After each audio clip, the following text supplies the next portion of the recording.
अफीम में ऐसा क्या है कि जो भी इसे इस्तेमाल करता है वो इसका दीवाना हो जाता है और चाहते हुए भी इसको छोड़ नहीं पाता।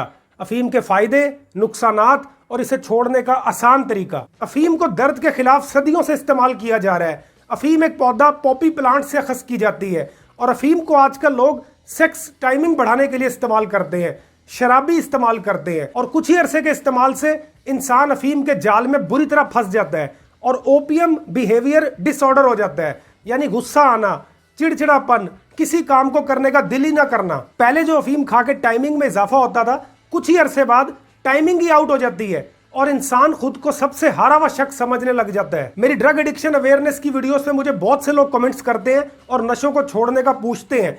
किसी भी नशे को आप पक्का इरादा करके छोड़ सकते हैं, चाहे वो हीरोइन हो, आइस हो या फिर अफीम हो। आपको एक माहिर नफ्सियात डॉक्टर की जरूरत है, तो मैं आपको रिकमेंड करता हूं लाहौर के एक माहिर नफ्सियात डॉक्टर अब्दुल हलीम साहब को। ये अपनी फील्ड के one of the best doctor हैं जिन्होंने बहुत से मरीजों का बासानी इलाज किया है। आप इनसे ऑनलाइन भी मशवरा ले सकते हैं और इनके क्लिनिक को भी विजिट कर सकते हैं। डिटेल आपके सामने चल रही है। अल्लाह कुरान पाक में फरमाता है, सूरह माइदा आयत नंबर 32, जिसका मफहूम है जिसने किसी एक शख्स की जान बचाई तो गोया उसने पूरी इंसानियत को बचा लिया।